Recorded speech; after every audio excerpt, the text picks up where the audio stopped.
ಶ್ರೀಪಾದಕ್ಕೆ ಭಕ್ತಿಪೂರ್ವಕ ಪ್ರಣಾಮ ಅರ್ಪಿಸಿ ಗೌರವಾನ್ವಿತ ಘನತೆವಿತ್ತ ಹೆಂಗಿದ್ರು ಅಂದ್ರೆ ಪ್ರತಿಯೊಬ್ಬರಿಗೂ ಆತ್ಮೀಯರಾಗಿ ಕಾಣ್ತಿದ್ರು. ಪ್ರತಿಯೊಬ್ಬರಿಗೂ ಆತ್ಮೀಯರಾಗಿ ಕಾಣ್ತಿದ್ರು.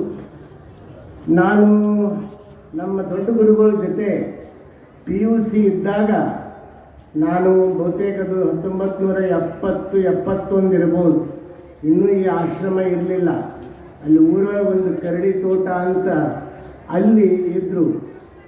ಮಲ್ಲಿಕಾರ್ಜುನ ಅಪ್ಪಗಳು ಅವಾಗಿದ್ದರು. ಅಂಥ ಸಂದರ್ಭದಲ್ಲಿ ನಾನು ಮುಂದೆ ಮಠಕ್ಕೆ ಸ್ವಾಮಿ ಆಗ್ತೀನಿ ಅನ್ನೋದು ನನಗೆ ಗೊತ್ತಿಲ್ಲ. ನಾನೊಬ್ಬ ಬಡ ವಿದ್ಯಾರ್ಥಿ, ಕಾಲೇಜ್ ಓದಲಿಕ್ಕೆ ಬಂದಂಥ ಒಬ್ಬ ವಿದ್ಯಾರ್ಥಿ. ಅಂಥ ಸಮಯದಲ್ಲಿ ಸಿದ್ದೇಶ್ವರ ಅಪ್ಪುಗಳವರ ಒಂದು ವಿನಯ, ನಮ್ರತೆ, ಅವರ ಪ್ರಭಾವ ನನ್ನ ಮೇಲೆ ಗಾಢವಾಗಿ ಬಿತ್ತು. ಮುಂದೆ ನಾನು ಯೋಗಾಯೋಗ ಭಾಲ್ಕಿ ಮಠದ ಉತ್ತರಾಧಿಕಾರಿ ಆದಮೇಲೆ, ಪಟ್ಟಾಭಿಷೇಕ ಆದಮೇಲೆ ಸಿದ್ದೇಶ್ವರ ಅಪ್ಪುಗಳವರ ಒಂದು ಅದೇ ವಿನಯ, ನಮ್ರತೆ ನನ್ನ ಜೀವನದಲ್ಲಿ ಅಳವಡಿಸ್ಕೊಳ್ಳಿಕ್ಕೆ ಪ್ರಯತ್ನ ಮಾಡ್ತಾ ಇದ್ದೀನಿ ಅಂತ ನಾನು ಈ ಸಂದರ್ಭದಲ್ಲಿ ನೆನಪಿಸ್ಕೊಳ್ತಾ ಇದ್ದೀನಿ. ಬಂಧುಗಳೇ, ಇವತ್ತು ನಿಜಕ್ಕೂ ಮತ್ತೆ ಒಂದು ಖುಷಿ ಹೇಳಬೇಕಂದ್ರೆ, ಬೇರೆ ಕಡೆ ಎಷ್ಟೆಷ್ಟು ಸಲ ಬಂದ ನನಗೆ ಗೊತ್ತಿಲ್ಲ, ಆದರೆ ಭಾಲ್ಕಿಯಲ್ಲಿ 4 ಸಲ ಅವರ ಪ್ರವಚನ ಆಯಿತು. ಕೊನೆಯ ಪ್ರವಚನವೂ ಆರೋಗ್ಯಪೂರ್ಣವಾಗಿ ಸುಮಾರು 60 ದಿವಸಗಳ ಕಾಲ ಭಾಲ್ಕಿಯಲ್ಲಿ ಆಗಿದ್ದು ಈ ಸಂದರ್ಭದಲ್ಲಿ ನಾನು ನೆನಪಿಸ್ಕೊಳ್ತಾ ಇದ್ದೀನಿ. ಅಂಥ ಪರಮ ಪೂಜ್ಯರನ್ನು ನಾವು ಏನು ಮಾತಾಡಬೇಕು ನನಗೆ ಗೊತ್ತಾಗ್ತಾ ಇಲ್ಲ. ಆದ್ರೂ ನಾವು ಯಾರಾದರೂ ಪರದೇಶದವರು ಬಂದು ಆ 12ನೇ ಶತಮಾನದಲ್ಲಿರ್ತಕ್ಕಂಥ ಅಲ್ಲಮ ಪ್ರಭುಗಳನ್ನು, ಚನ್ನಬಸವಣ್ಣವ್ರನ್ನ ಇಂದು ಯಾರಾದರೂ ಅದಾರೇನು ಇಂದಿನ ದಿನಮಾನದಲ್ಲಿ ಅಂತ ನಾವು ಕೇಳಿದ್ರೆ ನಾವು ಹೆಮ್ಮೆಯಿಂದ ಸಿದ್ದೇಶ್ವರ ಅಪ್ಪುಗಳು ಅದಾರ ಅಂತ ನಾವು ಹೆಮ್ಮೆಯಿಂದ ಹೇಳಲಿಕ್ಕೆ ಸಾಧ್ಯ. ಅಂಥ ಪರಮ ಪೂಜ್ಯರು ಅಂತಃಕರಣವುಳ್ಳವರು, ಭಾಳ ದಯಾಳುಗಳು.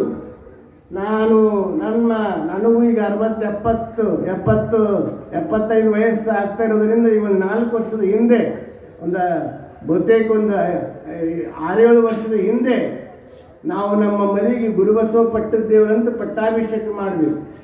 ನನ್ನ ಇಚ್ಛೆ ಏನಿತ್ತು ಅಂದರೆ, ಹೇಗಾದರೂ ಮಾಡಿ ಸಿದ್ದೇಶ್ವರ ಅಪ್ಪುಗಳವರ ಆಶೀರ್ವಾದ ಅವರಿಗೆ ಆಗಬೇಕು ಅಂತ ನನ್ನ ಅತ್ಯಂತ ಹಂಬಲ ಇತ್ತು.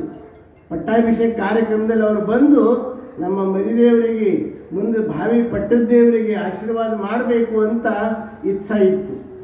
ಅವರು ಆ ಸಂದರ್ಭದಲ್ಲಿ ಊಟಿಗಿದ್ದರು. ಭಯಂಕರ ಬಿಸಿಲು, ಅದರಲ್ಲಿ ಬೀದರ್ ಬಿಸಿಲು, ಕಲಬುರಗಿ ಬಿಸಿಲು ಅಂದ್ರೆ ಹೆಸರುವಾಸಿ.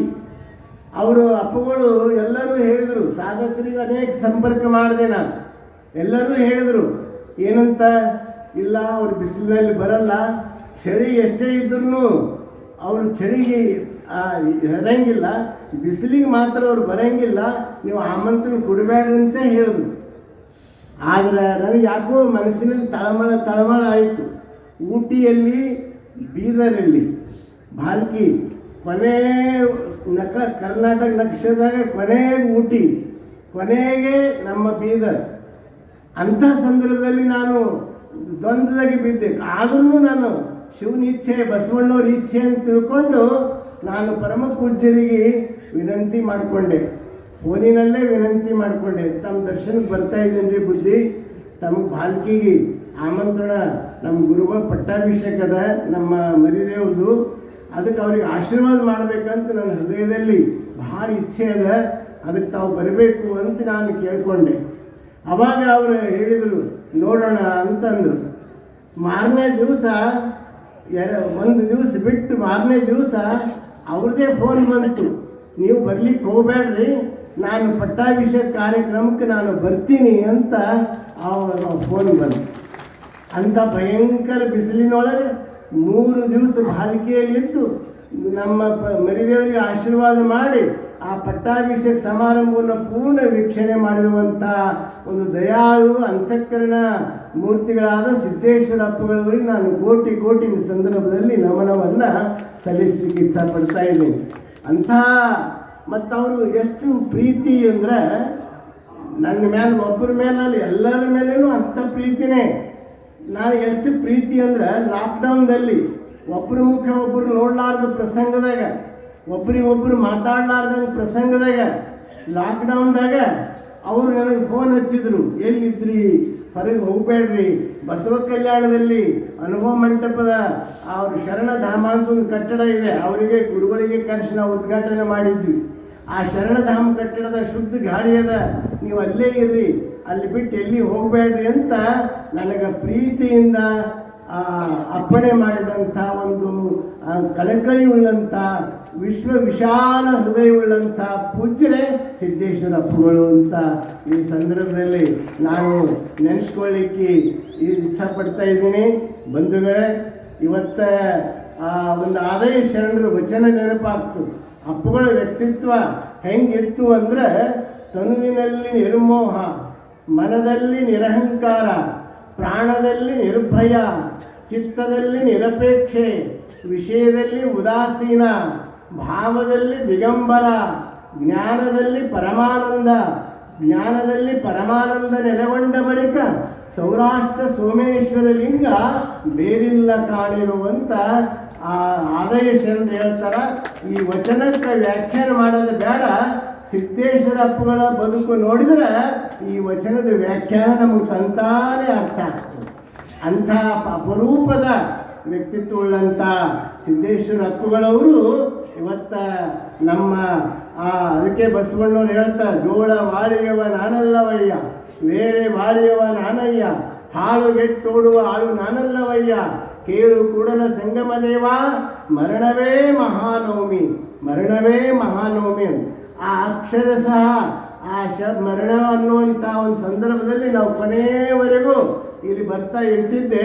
ಅವರು ಕೊನೆಗೂ ಎಂದೆಂದೂ ನರಳಿದವರಲ್ಲ, ನಗನಗುತ್ತಾ ಅವರು ನಮ್ಮಿಂದ ಬಯಲಿನಲ್ಲಿ ಬಯಲಾದಂಥ ಏಕೈಕ ಮಹಾಪುರುಷರು ಅದು ಸಿದ್ದೇಶ್ವರ ಅಪ್ಪುಗಳು ಅಂತ ಈ ಸಂದರ್ಭದಲ್ಲಿ ನಾನು ನೆನೆಸ್ಕೊಳ್ತಾ ಇದ್ದೀನಿ. ಬಂಧುಗಳೇ, ಇವತ್ತ ನಾವು ಮಾಡೋದು ಅವರು ಇಡೀ ಬದುಕಿನಲ್ಲಿ ನಾವು ನೋಡ್ತಾ ಇದ್ದೀವಿ ನಿರಂತರತೆ. ಅವರು ಕೊನೆಯವರೆಗೂ ಅವರ ಪ್ರವಚನ ಎಂದೆಂದೂ ತಪ್ಪಿದವರಲ್ಲ. ಎಂಥ ಸಂದರ್ಭದಲ್ಲಿನೂ ಅವರ ಪ್ರವಚನ ನಿರಂತರ ಇತ್ತು. ನಾವು ಅವರ ಬದುಕಿನ ಅನುಭವವನ್ನು, ಅವರ ಬದುಕನ್ನು ನಮ್ಮ ಜೀವನದಲ್ಲಿ ಸ್ವಲ್ಪ ಅಳವಡಿಸಿಕೊಂಡ್ರೆ ನಮ್ಮ ಜೀವನ ಸಾರ್ಥಕ ಆಗ್ತದೆ. ನಾನು ಈ ಒಬ್ಬರು ಪರಮಹಂಸರು ಒಂದು ಉದಾಹರಣೆ ಕೊಡ್ತಾರೆ. ಈ ಬೀಸೆ ಕಲ್ಲು ಇತ್ತು, ಆ ಬೀಸೆ ಕಲ್ಲು ಜೋಳ ಬೇಳೆ ಹಾಕಿದ್ರೆ ಕೆಳಗೊಂದು ತಳಗೂಟ ಅಂತಿರ್ತು. ಆ ತಳಗೂಟ ಹತ್ತಿರುವಂಥ ಕಾಳು ಸುರಕ್ಷಿತವಾಗಿರ್ತಾವೆ, ಅವು ಪುಡಿ ಆಗಂಗಿಲ್ಲ. ಯಾವ ಕಾಳು ಕೆಳಗಿನ ತಳಗೂಟದ ಬಿಟ್ಟು ದೂರ ಹೋಗ್ತದಲ್ಲ, ಅದು ಪುಡಿಯಾಗಿ ಹಿಟ್ಟಾಗಿ ಉದುರ್ತದೆ. ಅದಕ್ಕೆ ಹತ್ತಿಕೊಂಡಿರುವಂಥ ಕಾಳು ಸುರಕ್ಷಿತವಾಗಿರ್ತದೆ.